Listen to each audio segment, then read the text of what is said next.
There we go. Sorry, we're starting a few minutes late. Yeah, we're delighted today to have Kerrigan Bork joining us to give a presentation on Western water. Kerrigan is a professor of law at UC Davis, and he not only holds a law degree from Stanford, but also an ecology PhD from UC Davis. So, excited to hear about, fish and water and law and all that good stuff. So thank you so much. We're going to go till 1 p.m. And, if folks want to hold their questions until the end, feel free to type them into the chat, and Safik and I can read them off, and we'll have some Q&A at the end. So take it away, Kerrigan. Thank you. Perfect. Thanks. Appreciate it. I'm happy to be here to chat about this stuff. Everybody can see my slides all right? Those are showing up? Great. Yeah, looks good. Yeah, so my name is Kerrigan Bork, and I'm going to talk today about the history of water law in California. And it's a story that a lot of people who work in this space have heard before, but we're going to kind of tell it in a little bit different way today.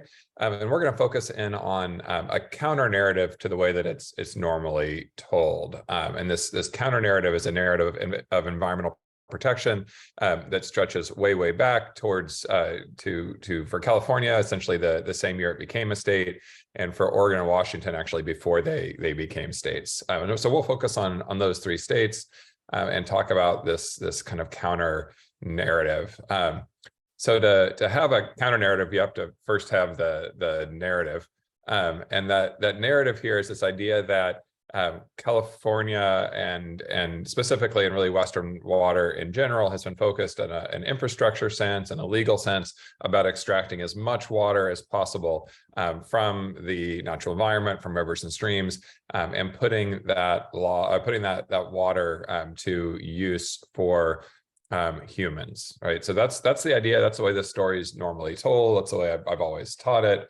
And you see that, right? If you look at these old pictures of there we go, of the infrastructure. This is a dam that's actually built in 1857. This is the Middle Yuba River. So this is the English dam, sometimes called the Rudyard Dam. I'll zoom in, and you can see this is a big lake. By the time it was completed, it was about 2.5 miles long, a half a mile wide, the lake itself.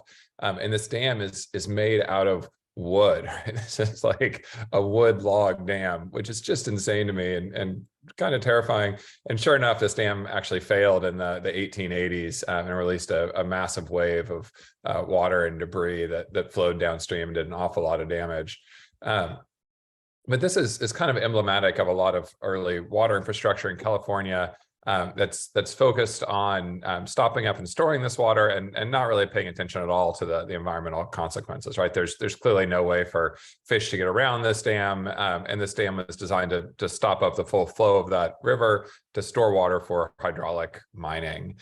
We're beyond just the physical part of this. We were so focused on getting this water into productive use in California that we actually created a new kind of water right. When California became a state, the only kind of water right recognized in the United States was a riparian right, which is a right to use water that you got by owning land that was next to a waterway. There was no way to take water away from a waterway and use it on land that wasn't adjoining a water body. There wasn't a legal way to store water for more than a couple of months at a time for future use. So these riparian rights were really restrictive and weren't well adapted to use of water in the West. And so California, the miners specifically, as seen in the picture here, came up with a new kind of right, an appropriative water right, which you get by appropriating the water, by taking control of the water and using that water for productive purposes, generally out of stream purposes. Right, so we develop all this infrastructure, physical infrastructure. We develop all of this legal infrastructure, all about abstracting, about removing that water from rivers, from streams, and putting it to human use. Right, and the courts at the time really seemed to follow this view of water. This is a famous Colorado case, Coffin versus the Left Hand Ditch Company.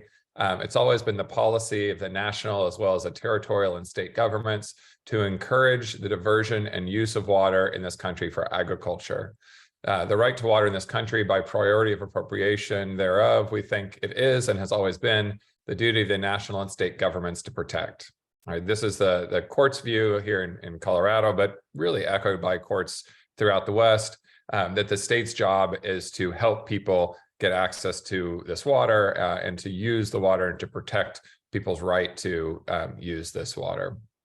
This is actually the case where Colorado took that appropriative right that had been developed in California and made it the law of the land in Colorado, and actually got rid of any unexercised riparian rights because they thought that the appropriative rights would be more likely to encourage water use and capture in Colorado. So switching back to California, we actually added this to our Constitution. The general welfare of California requires that the water resources of the state be put to beneficial use to the fullest extent of which they are capable. The goal here is to use the water as much as possible. So we've got the courts, we've got the Constitution as passed originally by the legislature and then ratified by the people in California. And we have administrative agencies. This is the Division of Water Rights, which was a precursor essentially to the State Water Board, in a decision on a water right dispute way back from 1929. And in that case, the Division of Water Rights says in its decision, the Division of Water Rights has not the authority to deny appropriations upon the mere basis that fish life will be imperiled by depletion of supply of water. Right, so this is an administrative agency saying, hey, there's no way for us to protect fish. Our whole job is to get water into productive use and to get this water out there for mostly agricultural uses, also sometimes city uses of water. If it seems like there's a religious fervor to this, that's definitely true. This is a quote from Ezekiel. Swarms of living creatures will live wherever the river flows. There will be large numbers of fish because this water flows there and makes salt water fresh. So where the river flows, everything will live. And what the people in the West saw that they were doing really was redirecting where these rivers flow and deciding where this water should go, and thus where the things would actually live. Some of the early irrigation mouthpieces really pushed this view of making the desert bloom was the job of states and governments by redirecting water. And this is probably my favorite line. This is from 1998 publication called The Struggle for Water, Politics, Rationality, and Identity in the American Southwest, quoting William Smythe, who was one of the big proponents of irrigation, one of the folks who was responsible for getting the Bureau of Reclamation created. That agency was created in 1902 in order to do this irrigation thing, to build big dams in the West. Smythe's quote was, "There are conditions in arid America which make men peculiarly conscious of their partnership with God. Irrigation, for example, is a religious right. Such a prayer for rain is intelligent, scientific, and worthy of man's divinity, and it is answered." All right, so we've got physical infrastructure, we've got courts, we've got the law, we've got the agency, and we have this kind of broad culture that's all aimed at taking water out of rivers and putting this water to work. California Governor Warren had this famous line in 1944: "We should not relax until every drop of fresh water has been put to work." And we see the same thing now, right? And a lot of the kind of agitating around building more storage, redirecting more water, keeping water, as we see here, flowing to farms and cities. So that's kind of the broad history that we normally hear about Western water, right? Is take water, take it out of rivers, don't worry about the environment, put it to use. And under the traditional telling, this changes starting in the late 60s into the early 70s. A lot of folks point to the Eel River Dam at Dos Rios that was supposed to be built there, and this kind of emergence of a group of environmentalists, Native Americans, local ranchers who opposed that dam. That led in California to the Wild and Scenic Rivers Act, rebirth of the Public Trust Doctrine, the Endangered Species Act, the Clean Water Act, kind of all of these modern environmental laws that started to change our relationship with water and to redirect it from let's just take all of it out to, well, maybe we should protect some water in streams and try and keep some flows protected for fish purposes, as kind of this modern hippie idea that comes out of the 60s and 70s. Right? And so that's the pretty traditional view. This is a picture of the Eel River, that kind of right there where the dam would have gone.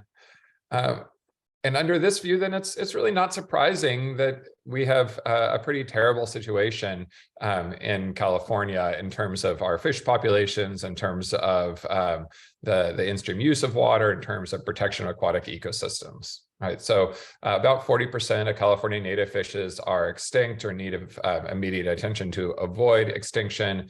74% of the salmonids, that's our trout and salmon and whitefish species in California, are in danger of extinction within the next century. And of all inland native fish species, about 56% face increased risk of extinction due to dams. Right? So this is the logical outcome if you have a history of water development that doesn't pay attention to aquatic ecosystems until most of the development's been done by the 1970s. And the more you drill down, essentially, the worse this gets. And this is true across the West Coast for a whole host of different salmonid species that are important for recreational and commercial fisheries up and down the West Coast. Across the whole West Coast, there's about 28 salmonid groups that are listed under the Endangered Species Act, and about a third of our salmon populations are now extinct. There's a kind of dire warning from the Washington governor's Salmon Recovery Office in 2020, saying time is running out, climate's changing, rivers are warming, habitat is diminishing, and the natural systems that support salmon in the Pacific Northwest need help now more than ever. But this is not the full story.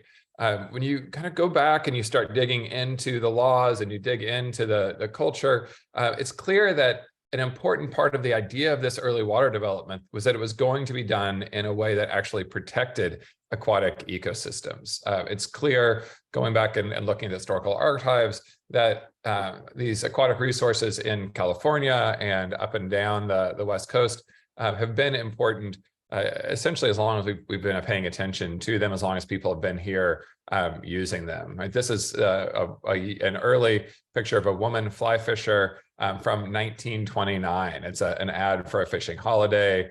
These folks are on the Eel River, Steelhead. You've got maybe a Model T, so really early car there. It's clear folks have been using these resources just as long as we've been exploiting them.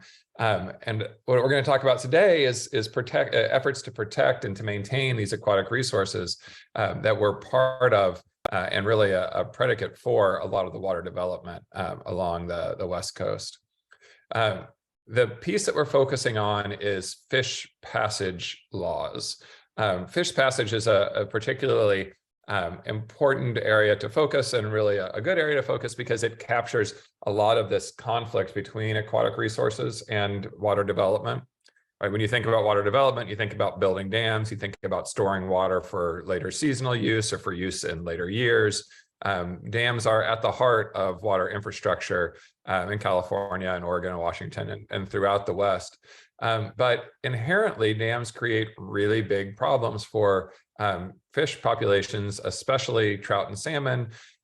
This is probably pretty basic for everybody, so I won't spend a lot of time on it. But the key piece here is that salmon spawn in fresh water, go out to the ocean and grow up until they get big, come back and spawn in fresh water, and then die. All right, so that's our life cycle, and a key part of that for them to succeed is this ability to migrate up their fresh water into the places where they want to reproduce. And to do that, they need water and they need dams and they need a way to get around dams. Right? We have not yet pioneered the fish spacesuit. So the only way for these fish to get by dams is to jump over them or to go through fishways that are around dams. This is a picture from Washington of a fish valiantly trying and failing to get over this pretty small low head dam. This is a nice cross-section of California that I think encapsulates this idea pretty well. It breaks it out by major salmon populations that we have in California, the fall run and late fall run populations, the spring run and the winter run. And all of these populations originally migrated up to various elevations in order to spawn, right? That's where they would build their little redds and lay their eggs and reproduce and die, and where the babies would come from back out to the ocean. And so when you drop a dam into these rivers, that blocks that migration. And we can really see this if we look at the amount of habitat that's been lost due to dams around the Central Valley. We have these rim dams that kind of line the rim of the Central Valley that block migration upstream. And the estimates are that the salmon and steelhead have lost between 80 and 95% of their historic habitat. Right? So we see massive loss here. So this tells us pretty clearly that there's an irreconcilable conflict between water development and protection of these aquatic resources. And if we think back to that kind of traditional history that we've talked about, it looks like we made the decision early on that we were going to develop water resources, and we were willing to lose the salmon and steelhead populations that were upstream of those dams, and we're really just willing to write those off. And so what I'm going to do now is push back against that and try and present this counter narrative to that view. So there's actually a really deep history of protecting these fish populations and ensuring that fish migration can happen and that fish barriers or the barriers don't obstruct fish migration. So the first spot we see this written down, at least, is in the Magna Carta. That's from 1297. Chapter 23 of the Magna Carta said, all fish weirs shall be removed from the Thames, the Medway, and throughout the whole of England, except on the sea coast. Seems like an archaic law. This was still being cited in judicial decisions in England through the early 1800s. English common law at that point in the early 1800s was very clear that fish migrations had to be protected and that dams could not obstruct upstream fish migration. These were Atlantic salmon mostly in England that we're talking about. And when we start looking at the laws in the Western states, it turns out an awful lot of these states adopted laws that were designed to protect this. So California, for example, in 1850, directly imports English common law and says English common law is the law of the land. Maybe we can say that they didn't know that fish protection was a part of that law, or maybe they weren't doing that on purpose. But there's actually a bunch of state decisions from before California brought this in that expanded on that and explained why fish protection was a part of the English common law. So there's a good chance the legislatures knew when they brought this in that they were bringing in fish protection. But even if they didn't, California in 1852 passed a law that said any person who may erect or in any manner directly or indirectly aid in the erection of any weir or other obstruction aforesaid to the passage of salmon on any river of the state shall be deemed guilty of a misdemeanor and shall immediately destroy the impediment to the running of the salmon. Right, so it was a crime to block salmon migration starting in 1852 in California.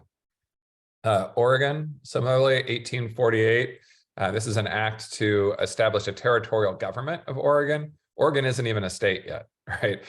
Before Oregon even became a state, the state legislature, or really territorial government, I guess, passed a law that says the rivers and streams of water in said territory of Oregon in which salmon are found or to which they resort shall not be obstructed by dams or otherwise, unless such dams or obstructions are so constructed as to allow salmon to pass freely up and down such rivers and streams. This law also provided for removal of structures that block salmon migration. Washington, a little later to the game, because it was organized a little bit later, said in an 1871 territorial law, nor shall it be lawful for any person or persons to build or cause to be built any dam or other obstruction that shall reach wholly across any stream or creek in said territory, unless a chute or passage shall be provided sufficient to allow fish to pass either up or down such stream or creek. All right, so we've got laws in the books in all three of these states from statehood or right after statehood or before statehood in some cases, saying that we're going to protect fish from these barriers that would block migration. Other states have similar laws. Nevada actually has a law. It may seem crazy now, but there was actually a really small salmon run that got all the way up to the northwestern corner of Nevada until that salmon run was blocked by dams. And Idaho had similar laws on the books protecting fish migration passage over and around their dams. So really widespread protective laws here. And it might be easy to say, okay, these laws are on the books, and you know, the legislatures just kind of forgot about that after that, and so of course we ended up with massive problems. But that's not actually accurate. If we look through the history of California statutes, the legislature again and again and again passed laws trying to protect fish passage. I know this is a wall of text coming at you, so we'll just hit the highlights. So 1850, we've talked about. 1852, that same 1852 law is passed again in 84 and again in 1870. It's kind of expanded both times to make it a little bit broader. It was actually added to the penal code in 1872. In 1880, it was broadened again, and there was a piece added for remedial work for the fish commissioner, who was an appointed officer of the state at that point, to go back and fix the dams that had already been constructed that did not have fish passage. So the legislature had passed this law. They knew that it wasn't being enforced the way they wanted it to. And so they made this more specific and gave the fish commissioner the power to go back and fix the dams that had already been built that didn't comply with the law. 1891, we see it again, 1903, 1915. So again and again and again, 1917, 1933, 47, 51, 53, 57. We start seeing these pushes from, or we keep seeing these pushes from the legislature to say, no, you've got to protect fish. Really, we mean it. You've got to protect these fish. Some of these are kind of incredible. The early, there we go. The 1953 one says, hey, we passed this law in 1915 that says you've got to let water go downstream to keep fish alive, and you're not doing it. So we're going to pass that same law again and tell you we really, really mean it for the rivers kind of on the Eastern Sierra around Mono Lake area. Like, really, please follow this law that we've already passed here. And we keep going clear through the 60s and 70s with these laws. Multiple times every decade, the legislature is asking and telling the Water Board, Fish and Wildlife, at that point it was called Fish and Game, and the courts, you're supposed to be protecting fish. You're supposed to be paying attention to these things. You're supposed to be doing water development in a particular way.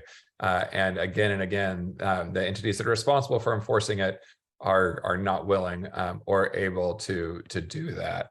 And it's not just the legislature. There was actually a proposition in 1910 in California that protected a right to fish for Californians on all state dams.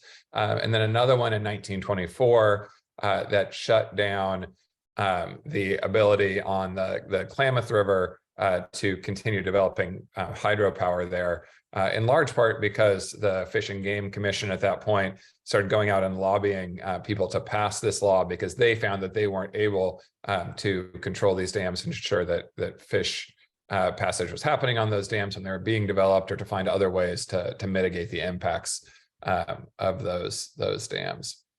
So we have this long history of laws, long history of efforts by the legislature to get folks to focus on this, but it's clear that it has not been successful. All right, so we know in California there's at least 3.3 thousand known barriers. There's another 9,000 known sites requiring additional examination. And most streams in California, the vast majority of streams in California, have not yet been studied. So there's probably far more barriers than that here in California. Oregon's made a much more complete study, and they've got almost 43,000 inventoried barriers to fish passage in California, 19,000 known barriers to fish migration in Washington. And across all three states, even in places where there's been a lot of money and a lot of work put into removal of these barriers, the pace is super, super slow. The last time I counted in California, we were on pace to finish it in something like 5,000 years, maybe 8,000 years. So not in time to do a lot of good for the fish, and certainly not in time to do much good for us. Much harder to take down illegal barriers to fish migration when you have to study the environmental impacts of making those changes than it is to put up those illegal barriers in the first place. So this is my counter narrative. It's here. It's something the legislature has worked on. It's something that's supposed to be a big part of an awful lot of these projects from the very beginning. And I think it matters for a couple of reasons, right? It's not just a story of failure that we should move on from. I think it's really important because recognizing that there is this counter narrative, that there is this long history of failed efforts, makes it possible for us to start to understand the failures to enforcement. And Helen, I see your question about why isn't this being enforced. I did take a deep dive on one section, the 5937 section from 1915, in a paper that goes into that a little bit. But essentially, the Water Board wasn't willing to do it, and the Fish and Wildlife Commission, after it had pushed to get that proposition passed in the 1920s, became pretty politically unpopular, lost its attorneys, and it kind of lost its ability to effectively advocate for protection of the environment in front of the Water Board. The Attorney General in California, who would have had to bring suit in a lot of cases to push on this, wasn't willing to do it because the governor's office was at the same time pushing to do a lot of water development. Right, so there's kind of a long list of institutional reasons this failed. Joe Sachs has written about this a little bit and talks about the difficulties when you have private interests that are very focused on one particular thing, like building a dam, and how those private interests tend to be able to outflank and outspend diverse public interests that are trying to protect public resources that we all benefit from, because there's not the same focused kind of campaign over time to protect those public resources. Right, so there's a whole bunch of reasons for this enforcement failure, but it's really important to understand why that exists, so that we can write better laws now, and laws that are more likely to actually have the effect that we want them to have when we pass them. Right, I think this is a long history of failure, and it should serve as a lesson to us that just passing these laws is not enough to actually achieve environmental protection. This is also important in kind of a concentrated legal sense, and I don't want to spend too much time on it because I know it's pretty law nerdy, but it is important. I think it's particularly important with this Supreme Court we have right now. So there's a takings protection, a protection against the state taking your property in both the federal constitution and in California state constitution and other state constitutions throughout the West. And this is something that water right holders will sometimes rely on or try to rely on when they say that the state is taking water away from them to give it to fish. This came up in the Lake Casitas case a couple of years ago, where I think it was an irrigation district or water district down there argued successfully, ultimately, that being forced to let water go through a fish ladder was effectively taking their water right. They ultimately didn't recover anything because the court said that they weren't actually using that water, and so couldn't complain about that loss yet. But what the Supreme Court has said, and what the federal Supreme Court and what state Supreme Courts have said, is that you can't have something taken from you. You can't lose property that you never actually had. And so if these water rights were all predicated on the idea of environmental protection, if that's actually been a part of water development in the West, at least in the way the laws are written and what the public's been trying to accomplish since these states first became states, there's a much better chance that courts will say, well, you didn't actually have the right to run this dam without putting water down a fishway or without providing some measure of environmental protection. So your argument that you're losing part of your water right to the state doesn't hold water, I guess. So there's a lot of potential there for avoiding takings claims.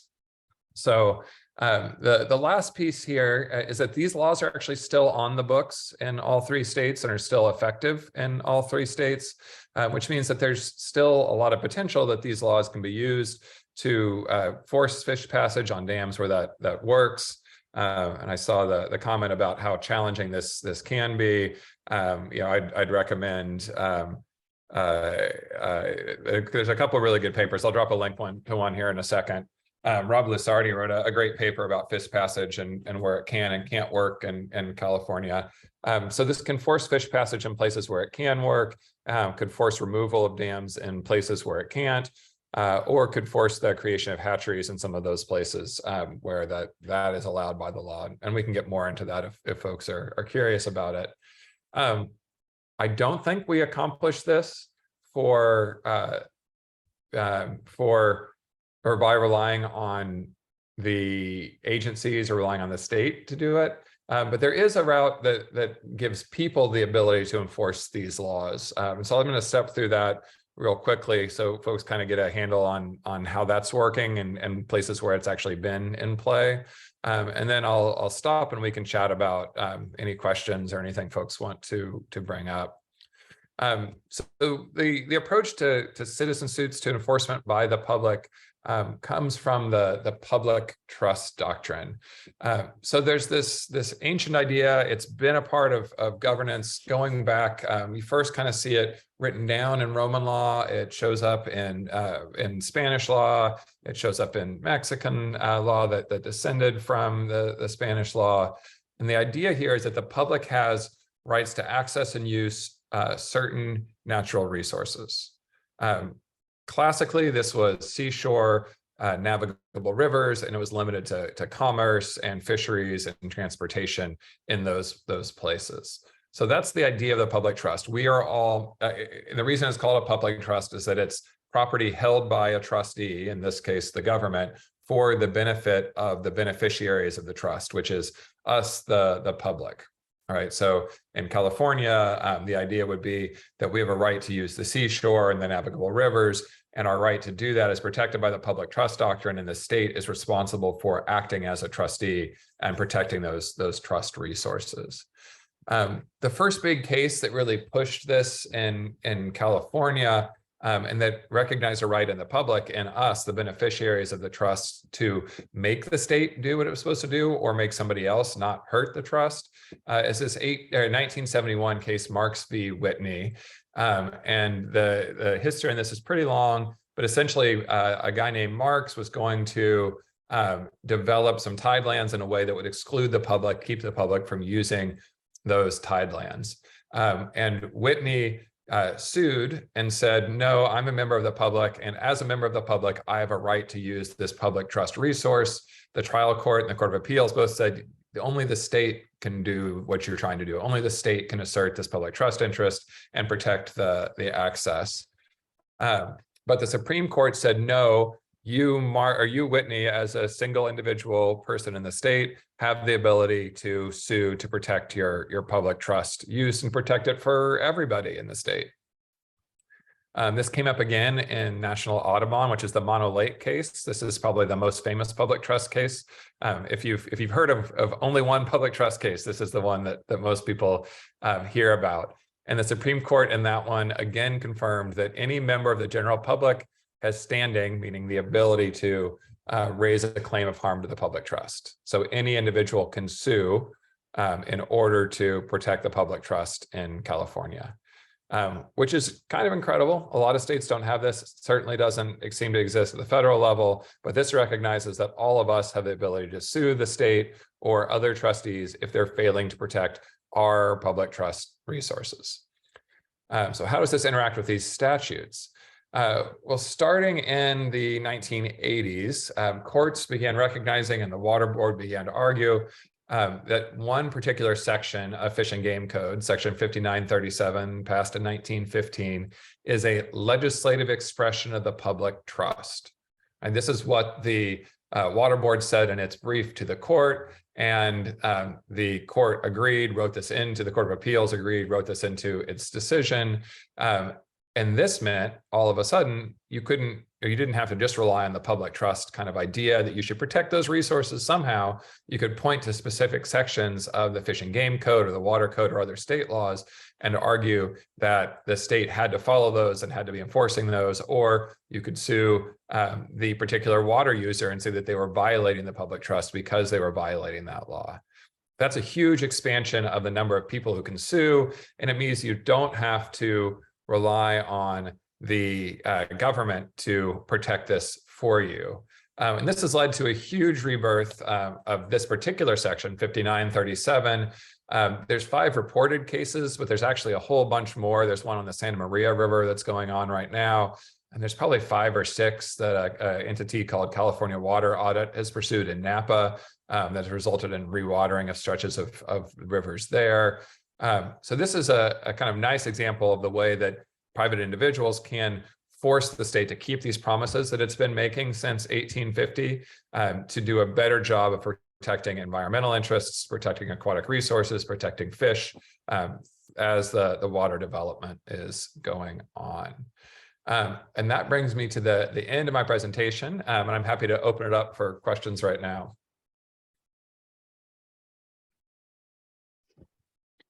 Great. Thanks so much, Kerrigan.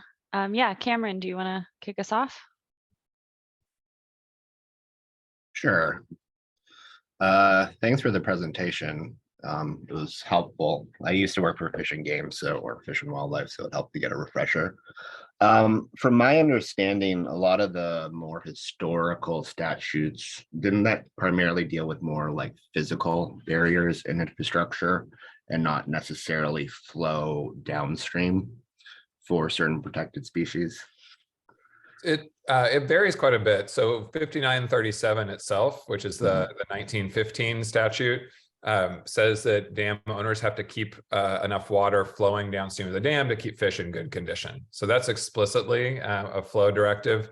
And it says that water can be passed through a fishway or through the dam itself. But however they do it, they have to let enough water go downstream to keep fish in good condition. And then when we look at the broader set of protective statutes, it's either 1880 or 1891. They explicitly required there that there be enough water released from the dam to allow fish to pass through the fishway, quote, in all seasons, which would be both summer flows and winter flows for fish downstream. Okay, because my understanding is 5937 was relatively new in the context, especially with like supporting court cases, but there is something within the English common law that has it in there. Okay. Yeah, and 5937 is, I mean, it's been on the books since 1914, so it's a pretty old law. And okay.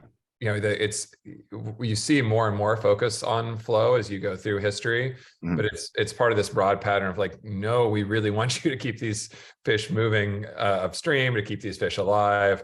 You know, that's why you see it show up in 1891. It showed up in 1914 and 5937 because the fish commission at that point came to the legislature and said, hey, you've got to give us enough water for these fish. They're not surviving. What we have on the books isn't enough. So there's been a real push kind of all along to make sure whatever barriers get thrown up, flow and physical barriers, that these fish are supposed to be able to find a way around them. Okay, thank you. I have more questions, but I don't want to take time from others. So cool, no worries. Thanks, Cameron. I had one question, Kerrigan. I mean, I was just in trying to like reconcile both of the like main narrative and the counter narrative.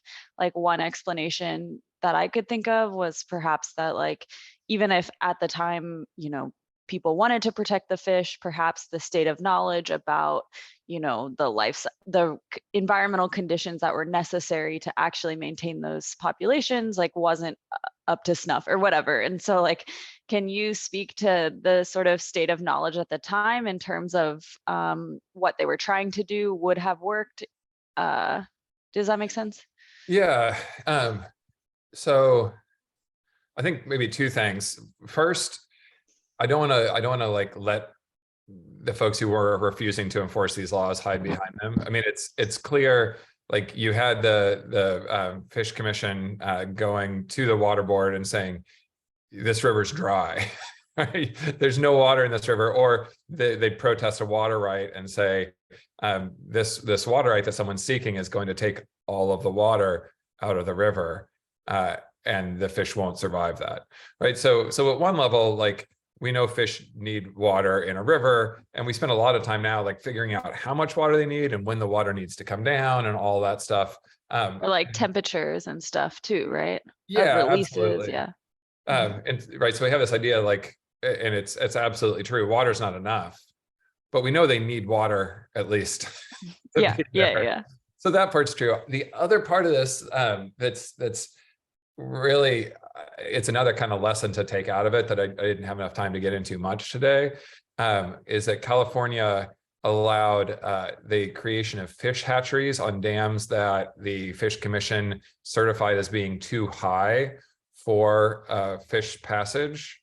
And you see a similar law in Washington. So in some cases, you have the ability to replace fish passage with a hatchery. And the idea there was like, hey, we can just engineer our way around this. We don't need to worry about habitat. We'll replace habitat with hatcheries and the fish will be fine. Right. So there was an effort to rely on that science. A lot of people are like, oh, maybe this is the way out of the counter narrative. Maybe all these dams were approved for hatcheries instead of fishways. That's not the case. There's very few of these hatcheries that were approved as substitutes for fishways. The vast majority of dams are just illegal in the sense that they continue to violate these laws.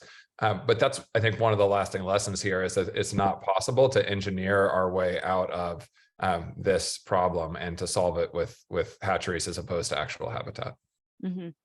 Yeah, great question. Thanks. Thank you. Any other questions? Yeah, I see Gustavo said that keep fish in good condition is a very unclear goal.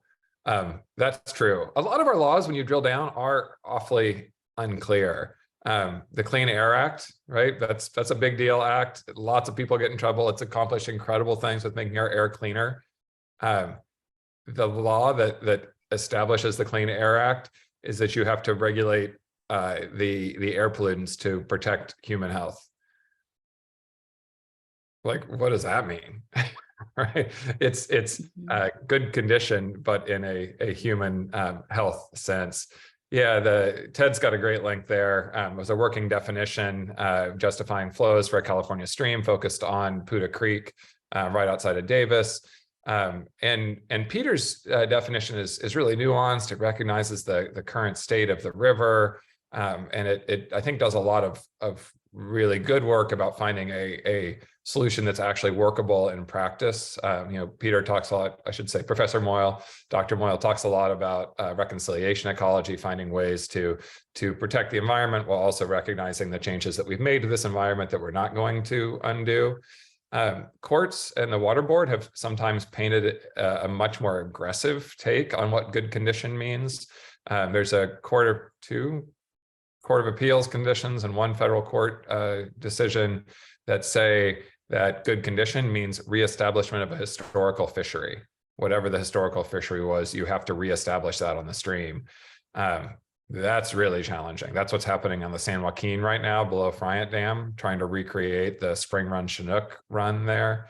It's not at all clear that's going to succeed or is even possible in light of climate change and increased water temperatures there. Yeah, thanks, Ted.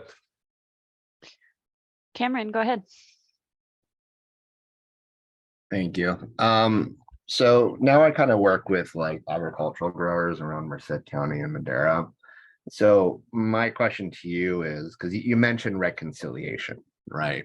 Like, you have to reconcile the fact that, environmental systems need something, but those resources are also being utilized by people. So for me personally, is it even worth having this type of conversation with the constituents that I service, or just let it play out in legal fields and just like, it is what it is?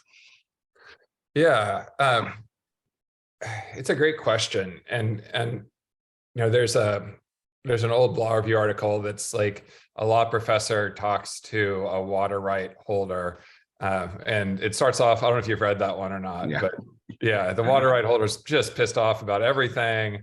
And the professor is like, let me just tell you how you're wrong. And the professor comes off as this snooty kind of know-it-all in my view. And the water right holder comes off as this very angry person. And so for people who have to span that divide and like help these folks understand what might be coming, what might be coming down the road, you know, where I think this is particularly helpful is helping folks understand what may happen in the future with their water rights. May understand that their water isn't as secure as they think it is. You know, especially these water rights that are water rights that were secured pre-1915 is kind of what I think of as the oldest water rights. Some people think of them as the strongest water rights. But those water rights have never been measured against environmental laws. They've never been considered against the public trust. So in a lot of, I mean, in a real sense, there's kind of an act hanging over those rights that folks who hold those rights don't tend to recognize and definitely don't want to talk about. Well, and that's my thing, because like I don't know what people know, but the general sense that I get is that from what you've shown, there seems like there needs to be a break of this perception, because those challenges to their rights existed for as long as those rights existed, right, based on your presentation. So that's the narrative approach, history, whatever, counter narrative, whatever you want to say, that is already there. It's just a matter of like, will that make people dig their heels in more, or will it actually help contribute to mindset, perceptions, conversations? Yeah, there's a fight right now with 5937 on the Kern River to try and get flow restored through Bakersfield on the Kern River. And that's one that I find really fascinating, because that was never a salmon river. It flowed down into Kern Lake and then into Tulare Lake. I mean, there was a commercial fishery on Tulare Lake. It was historically, it was the largest body of water west of the Mississippi River, which is, I don't know, it's still nuts to me when I drive into Bakersfield. I look around, I'm like, there was a giant lake here. But so what do you try and recreate there on the Kern River? And so there's you know, it's very much a reconciliation question. What kind of ecosystem can you have in that river flowing through Bakersfield? And then it's very hard to deal with the upstream irrigation interests that are pulling all that water out, that have had those rights since 1901, I think was the last like major judicial decision there allocating those rights. But that means those rights are suspect in a public trust sense, and they've never had this 5937 applied to them. So you've got people who are going to be really angry about this. But the question becomes, like, do you fight for 30 years and lose and then have to pay huge attorney's fees? Or do you like come to the table pretty quickly, like the folks on Poudre Creek did? They fought for 8 years maybe on Poudre Creek before Solano Irrigation District said, yeah, we're going to lose some water. Why don't we give some money to the Poudre Creek Council that's going to do a lot of this protection work, going to do the restoration work. We'll work with you on figuring out what these flows are. And they still paid some attorney's fees, but not what they'd pay if they'd fought for 20 or 30 years. Right. So if this softens it enough that we can get to actual reconciliation, improving conditions on the ground faster, like, I think that's probably a win. Yeah. And that's what it is for me. It's just timelines, right? How quickly does it get to that point? Okay. Thank you. You've given me a lot to mull over and digest. Cool. Thanks. I think we have a question from Gustavo. Go ahead, Gustavo. Oh, yeah. Hi. So my question is about the implementation of these fish passages, because I was studying some cases, because I'm my first chapter of my dissertation is about the limitations of implementations of environmental flows. And so you have some problems because some fish ladders, they are not well planned, so fish go upstream, then they end up in the reservoir. The reservoir has this stagnant water. They don't know where the flow of the river is, so they just don't know where to go. And even though the adults go upstream, they end up just swimming around the lake and die there. Other cases, like in the East Coast, there is lots of barriers, lots of dams, lots of hydropower generation. So a lot of hydrological alteration going on as well. And also some fishermen destroy most of the adult population in the area. So that was a problem that caused like an effectiveness of 97%. And there is also the hydrological alteration caused by the dams that like erase the environmental cues for migration. So like in California, you believe those are all problems that combine, or there's like some specific or other causes as well to that kind of implementation of environmental mitigation measures? Yeah, no, good question. I'm going to play this real quick while I figure out how best to answer that. I don't know if folks have seen this before. Oh yeah. The fish cannon. That's crazy. Let's see if it'll play here. Yeah. Actual video of fish being shot through this fish cannon tube over these really high dams. And they don't get a heart attack? Well, some probably do. The splashdown of the fish coming out of the water is just insane. Oh my goodness. Yeah, this I may also go back, Ellen, to your question about technological fixes and the science. So I'll go ahead and stop that. I mean, it's definitely clear that there's a lot of dams where fish passage isn't going to work, right? If you have a really high dam, trying to get the fish around it is super hard to do, and then trying to get the fish back downstream around it is also really hard to do. I think it's the reason I focus on fish passage here isn't because getting fish around dams is a silver bullet that's going to make things better for fish everywhere. I think in some cases, especially with smaller dams, it could be super helpful. You know, if you're thinking about the Yuba, for example, there are a number of small irrigation dams before you get to the big rim dam that stops fish migration. And if fish were able to get over those small irrigation dams, we're talking like a 10 or 15 foot dam. If the fish could get over that, if you had functional fish passage there, you'd open up a lot more habitat to spawning for those salmon. So there's some cases where it worked really well. There's other cases where it just won't work, right? And maybe that means we need to take down some of those dams. And in other cases, it means we're going to have to find other places to protect healthy fish populations in order to ensure their long-term survival. Yeah, just a quick comment or question, Gustavo? Oh yeah, so something that I just remembered I had as one of my conclusions reading that kind of studies all over the place. It was interesting to see that some kind of efforts, even though you have lots of funding, lots of projects like the fish hatcheries, it's very hard to keep or restore fish population because of the other impacts that are not addressed.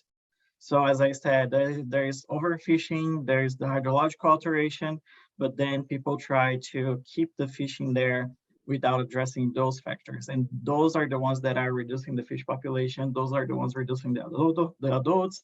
Those are the ones that are barriers for migration upstream. Then there's this cycle of self-destructing fish population and more funding coming up for this kind of projects. And then something that I saw in the literature was that it makes it harder to recognize when these kind of projects are also ineffective, because after, I don't know, decades, there is little outcome, and then people believe there is no way like to really restore fish population. But that's not because the project is not effective. It's because the real problem is not really that should really be dealt with is not really what happens. So that was like an interesting observation, because that kind of makes this loop of interventions that don't really help, but that's not because of the intervention itself. It's the environment that was altered that can't go back to the natural state. Thanks, Yeah. Gustavo. Absolutely. Sorry, final comments, please, Kerrigan. Yeah, I just appreciate being able to chat about this. I'll go back real quick to this initial slide. If folks want to dig in more to the 5937 piece, or to some of the recent efforts in Napa, if you aim your phone at that little QR code in the corner, it'll take you to a link where you can grab 5937, the paper on that, or the Rewatering Napa's Rivers paper that provides some detail. Cool. Thank you, Kerrigan. Thanks for a great discussion and great presentation. Please, everyone, join me in thanking Kerrigan. Thank you. Thanks, everybody. Happy Monday. Enjoy the rest of your day, everyone. Take care. Bye.